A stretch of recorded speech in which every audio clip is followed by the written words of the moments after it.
So today we are going to study on the topic abortion. What is abortion? It is expulsion or extraction from its mother of an embryo or fetus weighing 500 gram or less when it is not capable of independent survival. Okay, uh, if for 28 weeks baby is delivered, is that abortion? 28 weeks baby, if that is weighing 1 kg, that is abortion. No. That's why weight and most important thing is independent survival. That depends on the scenario. Like country to country, it is vary. It depends on the infrastructure of that hospital to make the baby capable of independent survival.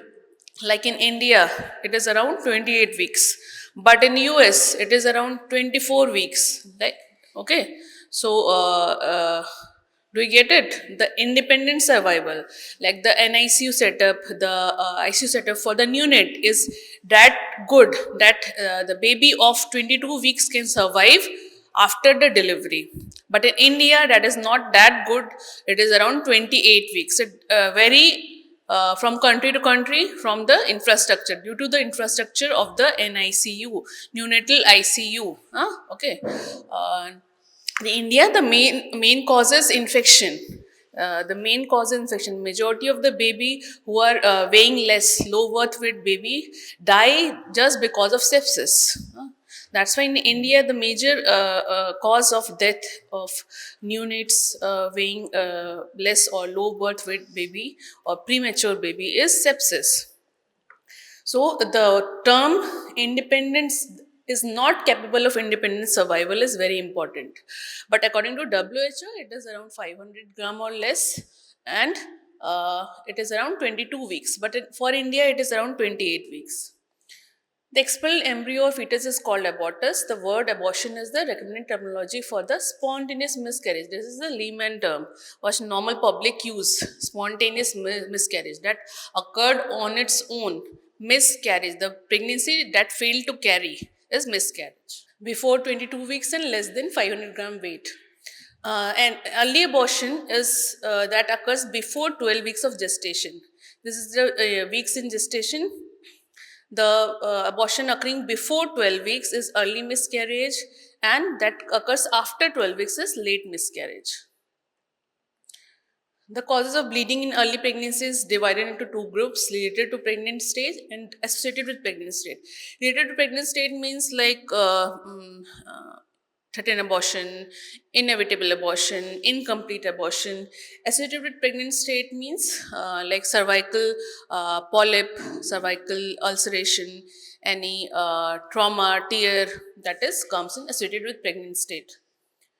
Abortion is broadly categorized into spontaneous and induced. Among spontaneous, one is isolated and one is recurrent.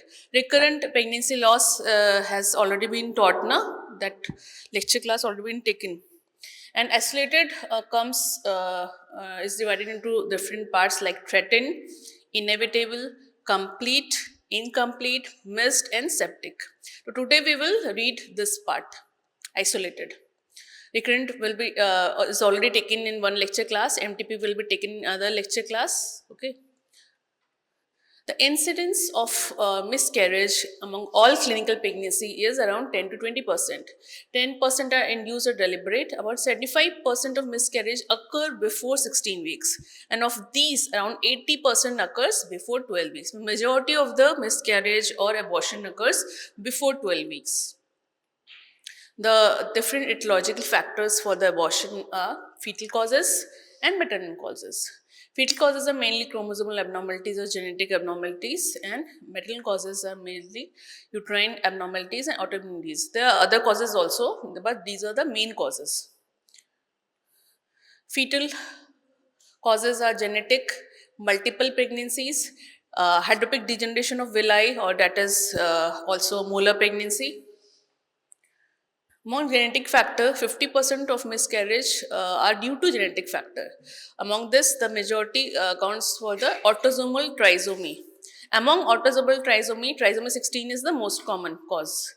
Polyploidy accounts for 22%, Triploidy is more common than tetraploidy. Monosomy X accounts for 20% of the miscarriage. Structural chromosomal rearrangement 2 to 4% of abortuses occurs due to structural chromosomal rearrangement. That includes translocation, deletion, inversion, ring formation. Other chromosomal abnormalities like mosaic, double trisomy, etc. are found in about 4% of abortuses. Maternal factors. Endocrine and metabolic factors that accounts for 10 to 15%, luteal phase defect, thyroid abnormalities, diabetes mellitus, anatomical abnormalities. Among that, the most common is cervical incompetence or insufficiency, congenital malformation of the uterus, uterine fibroid, intrauterine adhesion. Among the endocrine abnormalities, luteal phase defect. What is luteal phase defect? The second half of the cycle. For the survival of the embryo or the implantation to proceed, we require progesterone. But in luteal phase defect, there is progesterone deficiency. In the second half of the cycle, where in normal patient there is progesterone support is there, but in luteal phase defect, this progesterone is in very less amount or nil amount. That's a luteal phase defect. Overt hypothyroidism or hyperthyroidism, in fact, hyperprolactinemia also comes in this category. Diabetes mellitus, these all causes abortion. Anatomical abnormalities, cervical incompetence. What is cervical incompetence? There is dilatation of the cervix. So the cervix is incapable of holding the fetus. It is cervical incompetence. Here, this is the normal cervix that is closed, but here, because it is incompetent, it is dilated. There is no pain, just dilatation of the cervix. And the abortion due to cervical incompetence occurs mostly during second trimester or around after 12 weeks. This is uterine fibroid. The different categories of uterine fibroid that will be taught in uterine fibroid lecture class. Or there's intramural, submucosal, subserosal. The most common fibroid that causes miscarriages is which type? Submucosal. That is inside the endometrial cavity. That's why it causes abortion. These are the different uterine abnormalities or congenital abnormalities that can cause abortion. This will be dealt in different lecture class. This is normal, this is uterus diadelphys, this is arcuate uterus, this is unicornuate uterus, bicornuate and septate. Asherman syndrome is the uterine cavity is obliterated by adhesions that can occur in fact due to any infection like tuberculosis or also after multiple dilatation and curettage episodes.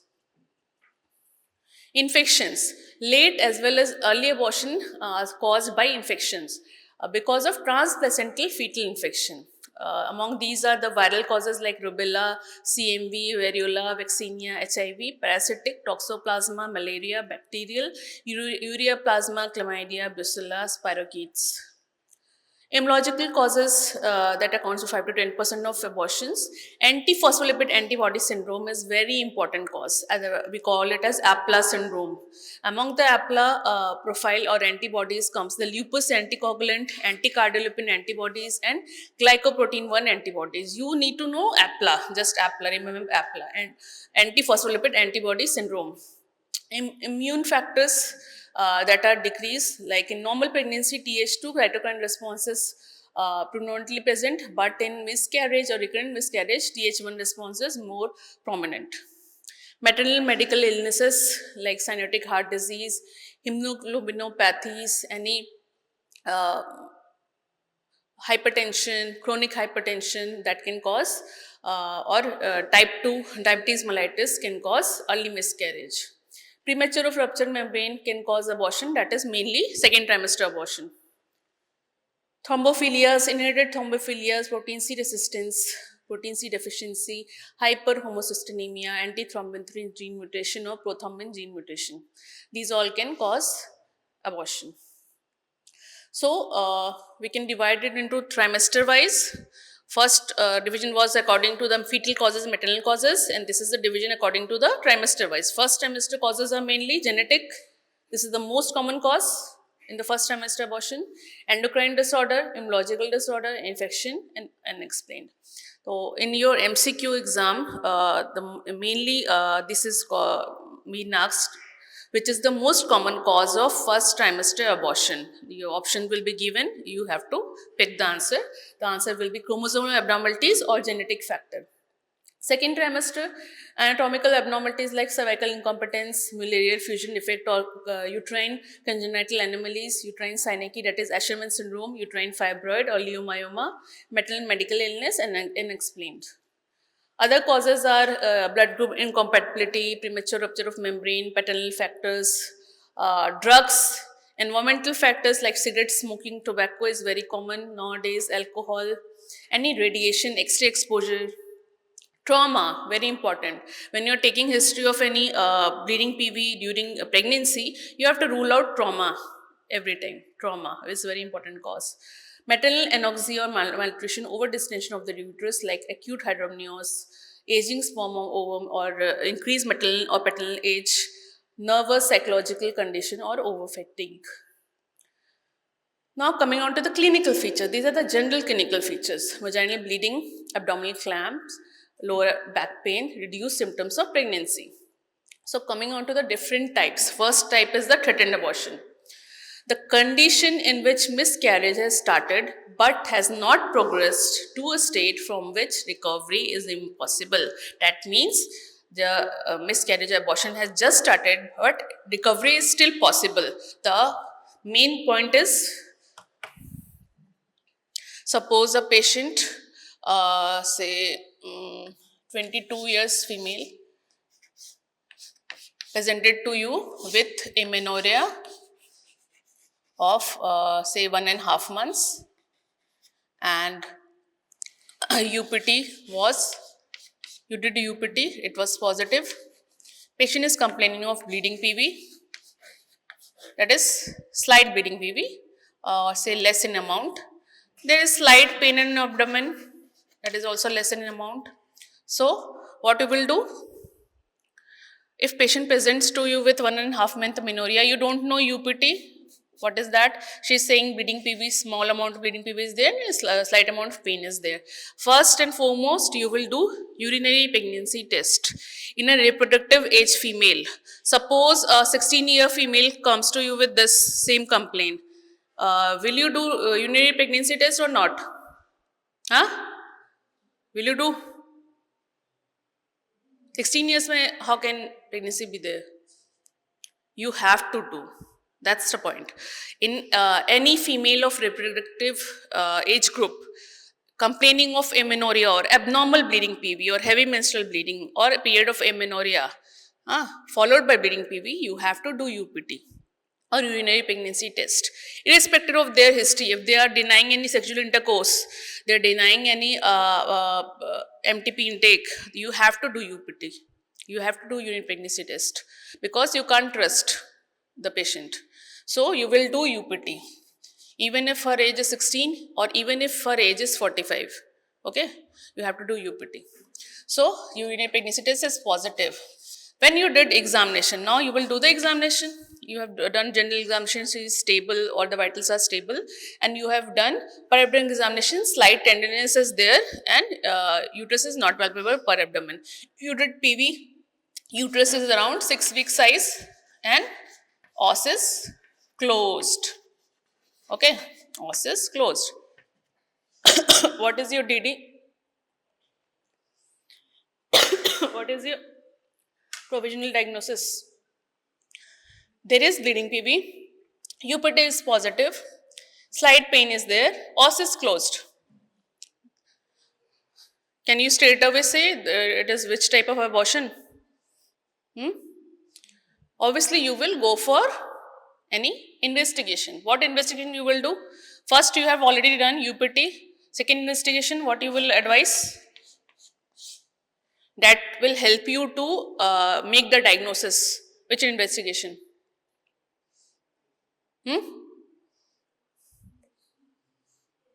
Bolo, bolo. USG, very good. So USG or normally we do TVS or lower abdomen USG. So in USG, there is embryo and cardiac activity is present. So this is which type of abortion? Threatened abortion. Obviously, os is closed. Abortion process has started but has not progressed to a state that is irreversible. It is still viable pregnancy is there and you can save the pregnancy. So, clinical feature of slight vaginal PV. Pain is usually painless or slight bleeding PV may be there or slight pain may be there in the lower abdomen. Uterus and cervix feel soft. The external os is closed, very important.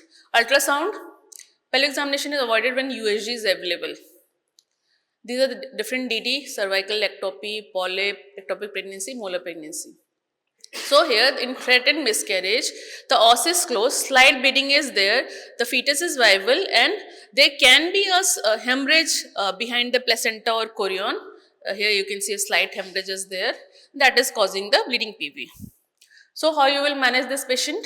The main important management is conservative. You will ask for rest, avoid having any heavy work. And 80% of the pregnancies of threatened abortion progress up to or until the term. Very few pregnancy result in abortion. If the pregnancy continues, there is increased frequency of preterm labor, placenta previa, IUGR. If the fetus is live on USG, pregnancy is likely to continue in over 95% cases. Nowadays, we also give, first and foremost is rest.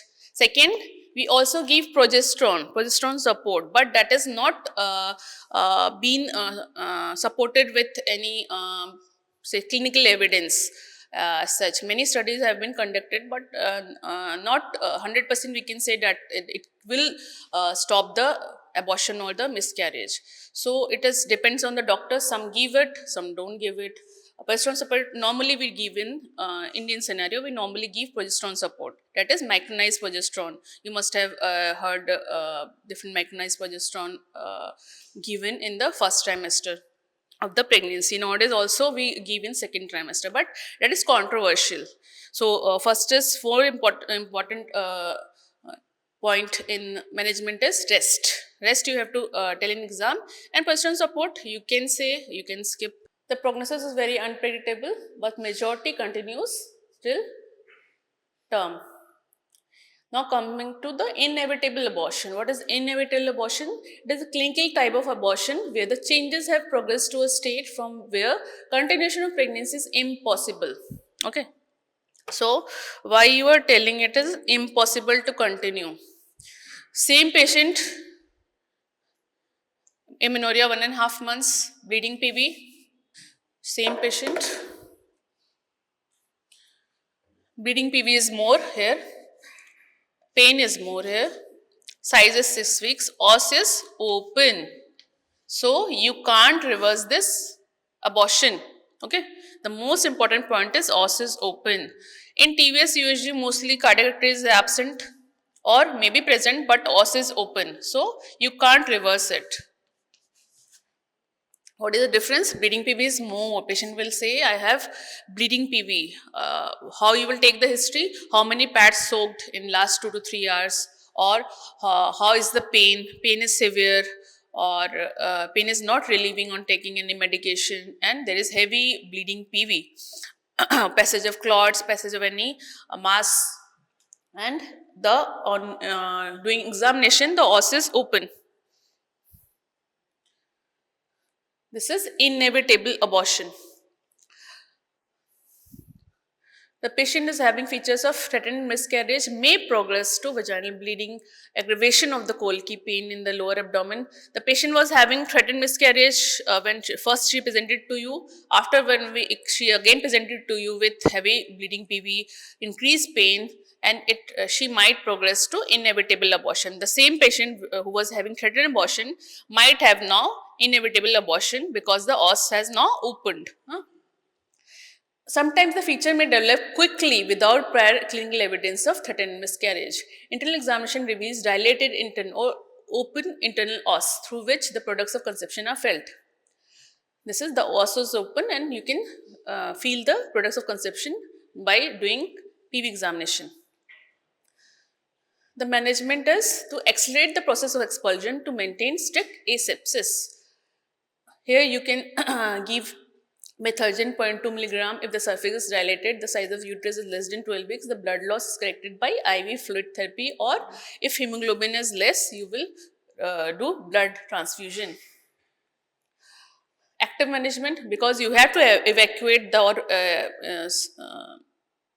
expel the products that is inside the uterus. First, if the patient presents to you with open os, product is inside, you will wait for some time. If she is stable, vitals are stable, hemoglobin is good, so say around 11 to 12 gram %, then you will wait. You will just now start doing dilatation evacuation. You will wait. You will wait for spontaneous expulsion of the product. Why you will unnecessarily do curettage? Okay, so first you will wait. If it has expelled on its own, then well and good. If it has not expelled on its own, then you will go for this procedure, that is dilatation evacuation, or suction evacuation can be also be done. Here dilatation and curettage been done and products of conception been expelled. Here suction evacuation is being done by using the suction cannula and machine. That is before 12 weeks.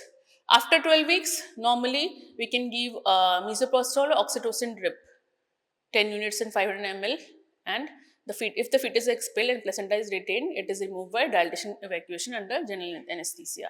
If the fetus is small, say before 12 weeks, just suction evacuation is sufficient. If it is more than 12 weeks, then we will give medication first, like misoprostol or oxytocin. Then if the placenta is retained, then you will go for dilatation and curettage. Incomplete abortion. The process of abortion has already taken place, but the entire products of conception are not expelled, or a part of it is left inside the uterine cavity. There is continuation of pain in abdomen, persistent vaginal bleeding. There is history of expulsion of fleshy mass per vagina. This is very important. Some part has already been expelled, but in inevitable abortion, there is no history of expelling of any fleshy mass or the conceptus. Just bleeding PV was there. Here, there is history of expulsion of the fleshy mass. Continuation of pain in the lower abdomen, persistence of vaginal bleeding, internal examination reveals uterus is smaller in size than the period of amenorrhea, because some part of the conceptus has already been expelled. Patulous cervical os are often admitting tip of finger. Varying amount of bleeding on examination, expelled mass is found incomplete. And the diagnostic investigation is ultrasonography that reveals an echogenic material inside the uterus. This is incomplete miscarriage. Some majority of the part has been expelled, but some is still retained inside the uterus. So what you have to do? You have to evacuate. You will not wait for spontaneous expulsion, because the process has already been done or taken place. So some part is inside, you have to expel or take it out. In recent cases, evacuation of the RPOCs is done. She should be resuscitated before any active treatment. Suppose there are different scenarios. If the patient is unstable, you will resuscitate the patient, you will stabilize the patient, then go for evacuation. But if she is already stable, she is doing good, the vitals are stable, then or hemoglobin is good, then you will straight away go to evacuation, that is dilatation evacuation under analgesia or general anesthesia, or using MVA you can also do. Late abortion or after 12 weeks, the uterus is evacuated under GA, and the products are removed by ovum forceps or blunt curettage.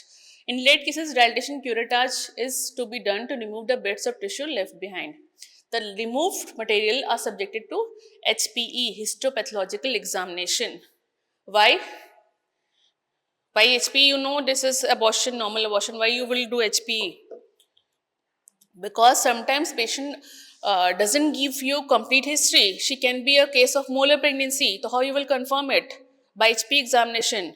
Many times any tumor can be there. You can't trust the patient what history she is giving. Unless until you have any proof of previous USG, you have to do histopathological examination. Especially in cases of recurrent abortion, you have to do HPE examination or cytological examination. Medical management. Tablet misoprostol 200 microgram is used vaginally every 4 hours compared to surgical method. Complication are less with medical method. Complete abortion. When the products of conception are completely expelled from the uterus, it is called complete miscarriage. There is history of expulsion of fleshy mass per vaginum followed by subsidence of normal pain. Vaginal bleeding becomes trace or absent. Internal examination reveals uterus smaller than the period of amenorrhea. Cervical os is closed. Bleeding is trace or nil. And TVS confirms the uterus is empty and os is closed. Missed abortion. So, in the same patient, suppose the patient presents to you with this complaint कि she was having heavy bleeding PV, there is passage of fleshy mass, there was increased pain 3 to 4 hours back, but now bleeding stopped, pain subsided. On doing examination, uterus is less in size and os is closed. So what is this? Even if she is giving history of this, you have to ask her how she is now. At present, she is having any bleeding. At present, she is having any pain. No, then you will make her, or you will do PV examination. If uterus is a decrease in size or of normal size and os is closed, there is no active bleeding PV, then you can go for USG, and on USG there is no RPOC or uterus is empty. Uterus is empty. Then this is complete abortion. The process has already taken place. So how you will manage this case? What you will do? In complete abortion, you will do nothing. It's already taken place. The process is completed. If the patient is stable, then you will do nothing. If the patient hemoglobin is less, you can give blood transfusion or give IV fluids. If the BP is low, okay. Otherwise, you don't need to evacuate the uterus because it is already empty. Now coming on to the missed abortion. Here the fetus is dead and retained passively inside the uterus for a variable period. It is diagnosed when there is a fetus of CRL 6 mm or more without any cardiac activity. Clinical features. Earlier she was having features of threatened miscarriage, but now pregnancy symptoms have subsided. Uterus becomes smaller in size, cervix feels firm or os is closed, internal os is closed. Fetal heart sound is absent or cardiac activity is absent. Immunological test of pregnancy might become negative. This is miscarriage. The ultrasonography reveals empty sac early in the pregnancy or the absence of fetal cardiac activity. Complication. Retaining of the products for long time can lead to, what is the main thing? Why you don't want to evacuate the uterus? Because it can lead to sepsis. Retention of the products might lead to sepsis, and even in worst cases, it might lead to DIC, disseminated intravascular coagulation. It is very rare, but it can happen. Management, expectant, medical, and surgical. This is for missed abortion. Expectant, we will wait for spontaneous expulsion, but nowadays we don't go for spontaneous expulsion in missed abortion. That is already old. Medical management is normally used. Misoprostol 800 microgram is given vaginally and repeated after 24 hours. Mostly expulsion occurs within 48 hours. Suction evacuation or dilatation evacuation is done either as a definitive treatment or it can be done if the medical method fails. Uterus more than 12 weeks, induction is done by the following methods. First, if the uterus is more than 12 weeks, we will induce it. Then we will, if the process is incomplete, then we will go for dilatation and evacuation. Misoprostol 200 microgram is inserted PV in the posterior vaginal fornix every 4 hours, maximum of 5 such doses or 6 doses. Oxytocin, 10 to 20 units of oxytocin and 500 ml of NS. Normally we go for this one, misoprostol, normally. Unless until there is any contraindication, we go for misoprostol. Because the uterus is say 14 weeks, we first go for misoprostol only. Nowadays we first give mifepristone, then misoprostol, then we wait for the expulsion. If it fails, escalation of oxytocin to the maximum of 200 milli international unit per minute may be used for with monitoring. may need surgical evacuation following medical treatment. UEG should be done to document empty uterine cavity. Dilatation evacuation can be done. This is the hysteroscopic removal of the RPOC. So now coming on to this I will tell you in the last. Now coming on to the next topic, that is septic abortion. What is septic abortion? If any abortion is associated with clinical evidence of infection of the uterus or its content is known as septic abortion. What are the features we look in septic abortion? Rise of temperature of at least 100.4 Fahrenheit for 24 hours or more, or offensive or purulent vaginal discharge or other evidences of pelvic infection such as lower abdominal pain and tenderness. This is a septic abortion. Nowadays, the incidence of septic abortion has decreased. Why? Because of proper doing it in aseptic environment. Nowadays, because earlier you must have heard, there were trained dyes, there were local quacks who used to do evacuation in the villages. Earlier, when I was in PG days, there used to be many patients. I was in UP. It was very prevalent, illegal abortion. Many patients came to us with perforated uterus, with full sepsis, even generalized peritonitis. Patient will come with in shock, high grade fever, there is foul smelling discharge coming out, and abdomen is tense, rigid. And when we took the history, it was done outside by any local dye, and some part of the some use some say not the instrument which are not sterilized, they use that instrument that mainly causes the septic abortion. But nowadays we get very few or rarely we get septic abortion patient. It might occur in some spontaneous miscarriage, but nowadays we don't get it because illegal abortion is not being done nowadays because of the freely available or the health centers, they all been trained to counsel the patient, or the due to the say news channels or social media, they are being educated for going for any expert advice. The patient are going for the expert advice.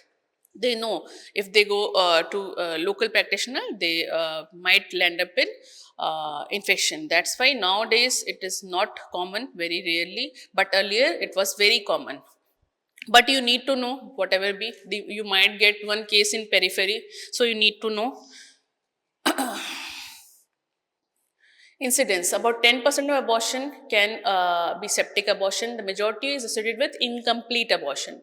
Majority of cases, the infection occurs following illegal induced abortion, but infection can occur even after spontaneous abortion. The causative organisms are anaerobic bacteroids group, anaerobic streptococci, Clostridium welchii, and tetanus bacilli, aerobic E. coli, Klebsiella, Staphylococcus, Pseudomonas, group A, beta hemolytic streptococci, methicillin resistant Staphylococcus, MRSA, and mixed infection is more common. About 80% the organisms are of endogenous origin. Infection is localized to the conceptus. It is localized inside the uterus only. In about 15% cases, it might progress to the parametrium tubes, ovaries, and pelvic peritoneum. In about 5% cases, it may progress to generalized peritonitis or endotoxic shock. What are the features? Patient will complain with chills, fever, this unusual drowsiness or altered sensorium may be there, foul smelling vaginal discharge, prolonged bleeding or cramping, and there is pelvic pain and the uterus is tender. Examination shows abdominal tenderness, guarding, and rigidity that might point out to any perforation or injury in the abdomen.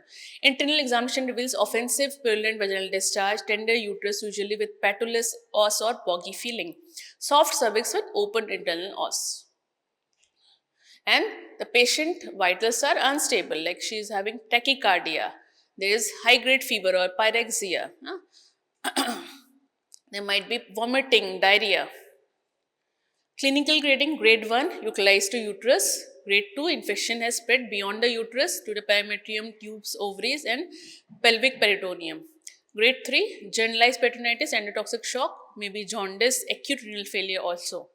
Grade 1 is more common and is usually associated with spontaneous abortion, and grade 3 is almost always associated with illegal induced abortion. What investigation you will do? High vaginal swab or cervical swab prior to internal examination, blood for hemoglobin, RBO, ABO, and RH grouping, that is blood grouping, and total differential count. Urinalysis including culture. USG of the pelvic and abdomen. Blood culture might be done. Serum electrolytes, CRP. Serum lactate is very important. If it is more than or equal to 4 millimole per liter, indicates tissue hypoperfusion. Coagulation profile is very important because DIC is very important complication, as I told you earlier. Plain X-ray, abdomen, plain X-ray of abdomen, if any bowel injury is there. So what you will see in plain X-ray abdomen, if any bowel injury is there, what you will get? If you do erect or plain X-ray abdomen, what you can get? You must have studied in surgery. Gas under diaphragm, yes, in any bowel injury. Chest X-ray for pulmonary complication. What are the immediate complications? There can be hemorrhage, injury to uterus and adjacent structure like omentum, or small or large bowel. Spread of infection leads to generalized peritonitis, endotoxic shock, DIC, acute renal failure can be there, thrombophlebitis. All these lead to increased maternal death. What are the remote complications? Chronic debility, chronic pelvic pain, dyspareunia, ectopic pregnancy, secondary infertility due to tubal blockage, and depression. What is the management? When is it very important? First and foremost, obviously, you will have hospitalize the patient and keep the patient in isolation. Take the cervical vaginal swab. Vaginal examination is done to note the state of abortion process or extension of the infection. Overall assessment of the case and patient is labeled in accordance with the clinical grading, what I told you, grade 1, grade 2, grade 3. Investigation protocols. What are the principle of management? We have to control the sepsis. We have to remove the source of infection, that is the retained product. To give supportive therapy to bring back the normal hemostatic cellular metabolism. To assess the response of the treatment. Grading. In grade 1, where the infection is localized to the uterus, we will give antibiotics, we can give anti-gas gangrene if it is due to Clostridium velscae, 8,000 unit, 3,000 units of anti-tetanus serum, IM, analgesic sedative, blood transfusion if hemoglobin is less, evacuation of the uterus, excess of bleeding is an indication. You will, if patient is unstable, you will not straight away go for evacuation of the uterus. First, you will stabilize the patient, then you will go for evacuation of the uterus. Unless until there is heavy bleeding PV, then only you will go for evacuation of the uterus first. Antimicrobial therapy like piperacillin, tazobactam, carbapenems plus clindamycin, broadest range of antimicrobial coverage. These two have the broadest coverage, a broad spectrum antibiotic. Vancomycin, rigoplanin, clindamycin, gentamicin if your renal function test is normal, coamoxiclav and metronidazole to cover the anaerobes. Grade 2, in grade 2 where the infection has progressed to surrounding adjacent structures, here you will give antibiotics, same anti-gas gangrene and analgesics and sedatives. Blood transfusion is more needed here in grade 2. Clinical monitoring is very important here. Respiration, temperature, urine output is very important. Progress of pain and tenderness, mass in lower abdomen and CVP greater than 8 mm Hg. Grade 2, we have to do the evacuation of, when you have, first you have stabilized the patient, then you will go for evacuation of the uterus. If the patient is already stabilized. Evacuation is withheld for at least 48 hours. When the infection is controlled and localized by giving antibiotics, then you will go for evacuation. But excessive bleeding is an indication for urgent evacuation. Posterior colpotomy can be done if any pelvic abscess is formed in POD. Grade 3, same antibiotic as in grade 1, grade 2, clinical monitoring as in grade 2. Supportive therapy might be required here to treat generalized peritonitis, because grade 3 there is generalized peritonitis by gastric suction, IV crystalloid infusion might be needed, management of endotoxic shock or renal failure, features of organ dysfunction carefully guarded, may need in ICU management and active surgery might be needed. Features of organ dysfunction, these are the different features, persistent hypotension, there is serum lactate more than 4, oliguria, serum creatinine more than 44, and coagulation abnormalities, and thrombocytopenia, hyperbilirubinemia. Active surgery. We don't go for active surgery in all the cases, only and only if indication is there, like if there is any injury to the uterus, there is perforation, say, suspected bowel injury. Many time one case was there, the patient presented with foul smelling vaginismus, she was unstable, in shock, completely pale, and when we did laparotomy, there was some say wooden stick inside the uterus. They used to do with such instruments in old days. So, any suspected injury to the bowel, it might, when they are doing it without any experience, they might obviously injure the after uterus layer, there is obviously bowel, so they might injure the bowel. And when they are trying to empty the uterus, they are actually injuring the bowel. Okay, many times a patient presented to in the emergency with bowel coming through the vaginal loss because of the so much big rent was there, that bowel was hanging through the vagina. So these are all different cases you might not get nowadays, but we did. So there's presence of foreign body, what I told you earlier, there was history of this patient, foreign body in the abdomen, suspected injury to the bowel. Sonography or X-ray might confirm the foreign body, and you might do PV examination. You can feel through the PV examination any abscess is there, any foreign body is there. Unresponsive peritonitis suggestive of collection of pus. If septic shock, oliguria not responding to conservative management, uterus is too big to safely evacuate per vaginum. Okay. In all these cases, you will do active surgery, but only after stabilization of the patient.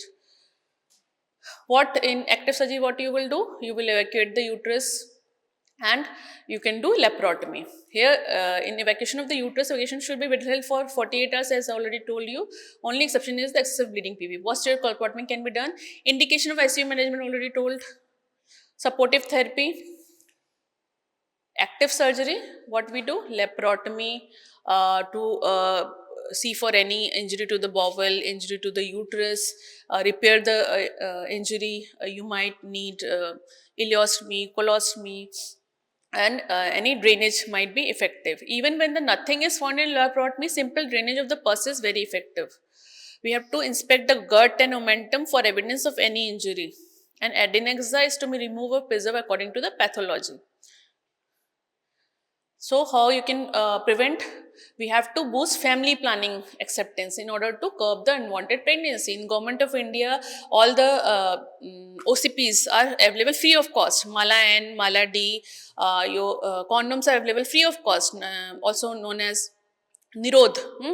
And there is injections like injection Antra is available free of cost. Nowadays, Implanon is also available free of cost in government setup. These are all being done to avoid illegal abortion, avoid unnecessary pregnancy, unwanted pregnancy. So, as a result, we are avoiding the illegal abortion. When pregnancy will not happen, illegal abortion will not happen. So, because of this, the Government of India is giving it free of cost.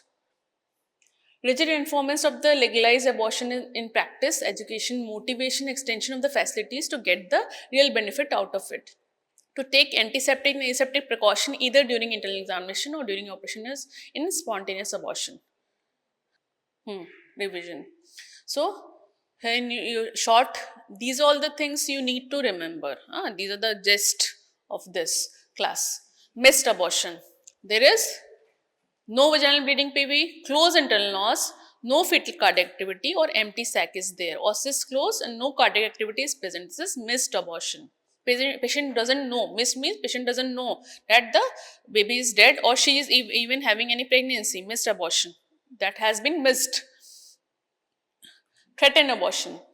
Vaginal bleeding and cramping is there. Cervix is closed and soft. fetal cardiac activity is present. This is threatened abortion. What is inevitable? Vaginal bleeding and cramping is more. There can be rupture of membranes in second trimester. Dilated internal loss or dilated cervical loss is there. In both this threatened and missed, the os is closed. But in inevitable, the os is open. Incomplete, os is open. Products of conception may be seen or felt through cervical os. In incomplete, vaginal bleeding cramping is there. Some products of conception are already been expelled. This is the difference between inevitable and incomplete. There is no history of expelling of any mass, and here there is history of expulsion of some mass, and the os is open. Incomplete, vaginal bleeding is not there. The cervical os is closed. Product conception has already been expelled.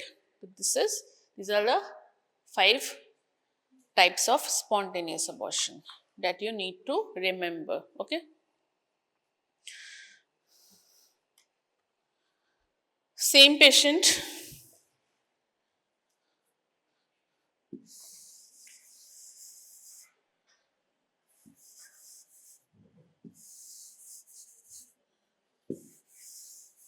Same patient. Same na. Different patient with the same history. 1.5 months amenorrhea. UPT you did was positive. Bleeding PV is slight. Pain is more. Uterus is normal in size or just bulky. Os is closed. What is your differential diagnosis?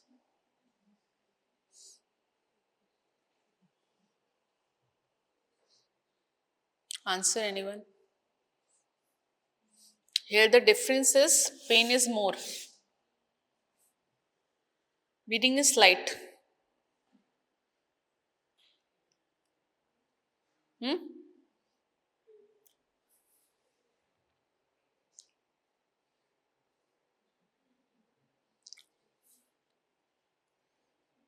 Answer is not there.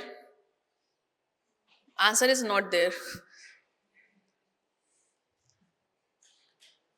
The other types of pregnancies, you know. Hint. I already told you one is molar pregnancy and one is ectopic pregnancy. Okay. If the patient complains you, the first thing is pain abdomen. Pain is prevalent, severe pain abdomen, and bleeding is just slight. Then you will suspect, you're not confirm, but you will suspect ectopic pregnancy. Okay. On how you can confirm it, uterus is normal size or bulky, os is closed, or you might feel tenderness in fornix, or many times urinary pregnancy test is faint positive, not completely positive, it might be faint positive. And that's why it can be missed by many patients. Okay. And DD is ectopic pregnancy. Okay. Ectopic, very important. That's why in all reproductive age female, irrespective of their history, they might not give you history of amenorrhea. She might say, I was having normal menses, or I am having spotting from last 1 month. You will do UPT. There was one case we were called for reference in such. She was admitted in surgery ward and they were suspecting any bowel injury or any perforation in bowel. And she was admitted. She was in shock, pale, severe guarding rigidity in the abdomen, just mimicking the perforation of the bowel. When we just did simple thing. We did UPT, urinary pregnancy test, and it was positive, faint positive. And we took the patient in the gynae and we operated the patient because she was having ruptured ectopic pregnancy. Okay. So, but she was not giving any history of amenorrhea. So, they missed it. She was not giving any history of amenorrhea. That's why any reproductive age female, you have to do UPT, irrespective of their history, irrespective of anything. Same like this also, one patient presented to us.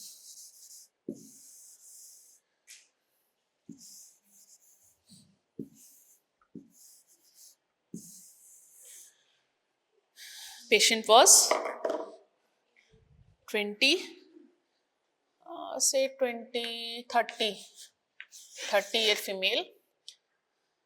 She was having excessive or heavy bleeding PV, heavy menstrual, not increased bleeding PV. She was in shock. She was pale and passage of clots. On examination, BP was very low. She was in shock. Tachycardia was there, and she was pale. Okay. So what you will do in such patient? And we took history. She said, I was not having any amenorrhea. No amenorrhea was there. Have you taken any medication? She, no, I have not taken any medication. I am just having normal menstrual bleeding PV. It is heavy. But the tricky point is why she is pale and shocked. Nobody in normal menstrual period will be in shock or have so much pallor that she might end up in hospital. Okay, the pallor is if less than 6 gram% and she is having heavy bleeding PV, passage of clots. Then you have to suspect there is something can be there, or it is mainly in most of the cases is mainly due to some pregnancy related bleeding. So you will do UPT irrespective of our history. And what was her history? She denied, but when we did UPT, it was positive. It was strongly positive.